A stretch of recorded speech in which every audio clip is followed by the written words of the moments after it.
He says, makes us bear those ills we have rather than fly to others we know not That's of. In other words, over there are going to be ills too. In other words, there is an afterlife. Okay, but you're still I just want to put him on the afterlife side. Well, his father's just come back from the afterlife. So it's clear. All right, so... Though he still wants some evidence in the next 3 scenes that was... But can we... I have just not an apparition. Since I want to be peaceful about this... Yes. Can we all agree that whether there's an afterlife or not, the point of life is to live in such a way that you deserve one?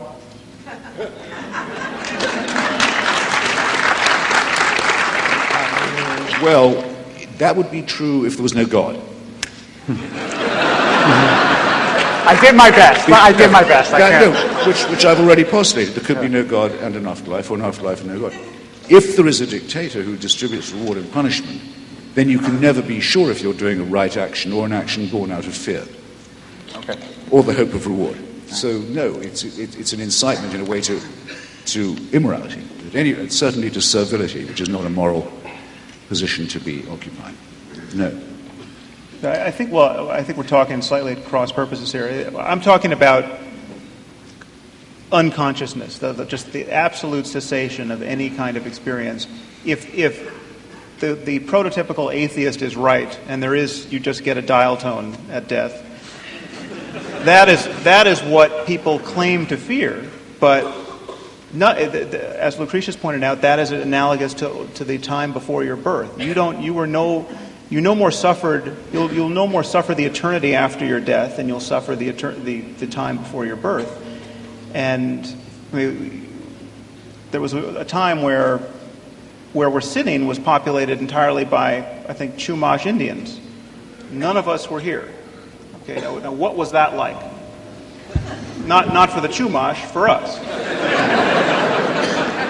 I was it didn't bother me. I was a princess.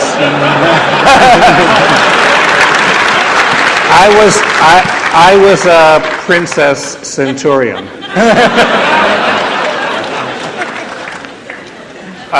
Go ahead, Christopher. On this question of your rabbinical authority, I'd also like to concede, because I would say that someone who says there's no afterlife has said they're not a Christian or a Muslim.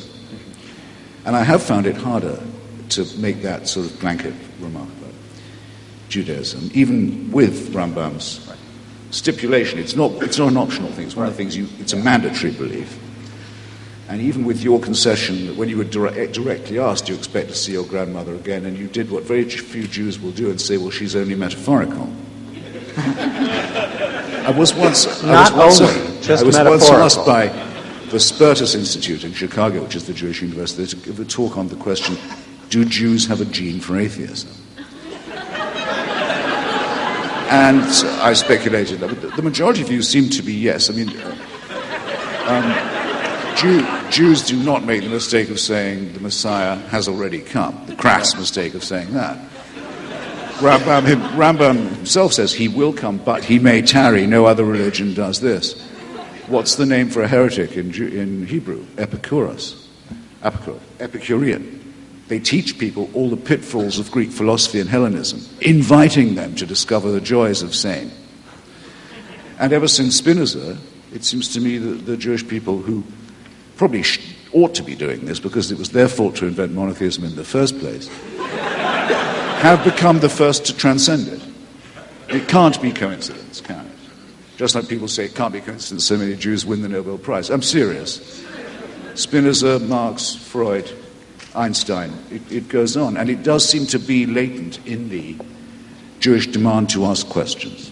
Yes, except so I'm very happy. It's much more of a pleasure to debate. Maurice Samuel, who was a Jewish writer and thinker, said that the reason that the Jews continue to exist is that they refused to quit this world until they figured out what it was about. Yes. And Leo Strauss says, very seriously, he said the purpose of the Jews is to show there's no such thing as redemption. The challenge here is, again... The pathetic Christian illusions are not worth entertaining. You're invoking, I think, a name that for me suggests something very different. Spinoza called himself God intoxicated.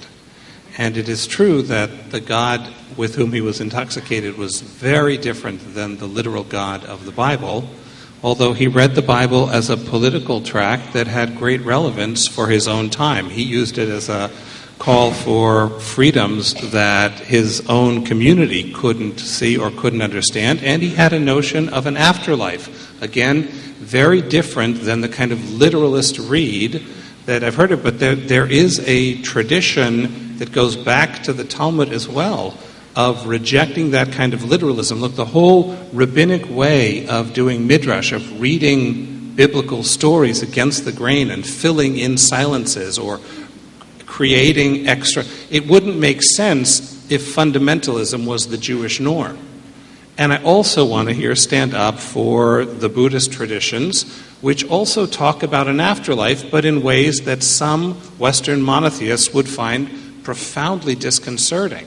But there's a much broader notion, and I think it gets back to what Rabbi Wolpe said, that the notion that there is a meaning which we are capable of discovering, and that it's larger than, although embedded in our cultures, and that we have the capacity to live our lives in harmony with that. Look, for me, that comes in part out of evolution. Our brains have been 14 billion years in the development. Why would we not also trust the intuitions that we live in a universe that's moving towards greater complexity and greater relationship and greater connection? Thanks. We have, It's basically Facebook is what we're talking about here. So.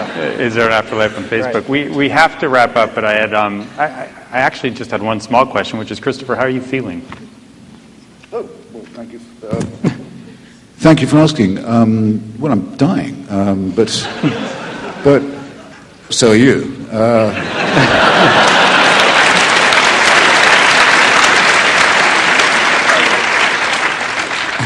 And it gives me the chance, thank you again, to repair what would otherwise have been an ungenerous omission when I was talking about the hateful attitude of so many religious people to sick people.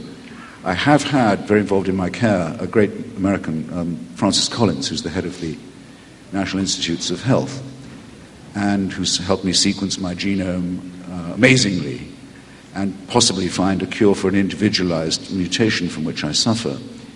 Francis is one of the most devout believers I've ever met. In fact, I'm lucky to be his friend because of the religion debate. He's a very sincere and devout Christian, and all he does is say he won't pray for me. And all he does is say he's never seen in his entire medical career anything that he would describe as a miracle cure. And on that, we have one of the nicest armed truces it's ever been my pleasure to observe. Thank you. That just proves debates like this could be life-saving. But the short answer is it's a bit early to say. But who can't say that? No one's ever more than a breath away from the end. And we're born into a losing struggle, and we all knew that, or we should, from the beginning. It's just that I have to think about it a bit more. Anyway, thank you so much for coming. I think I can say that for all of us. Yes. Yeah. Thank you very much. Thanks for the ABU. There you go. Yeah. You liberals are slippery. It's true.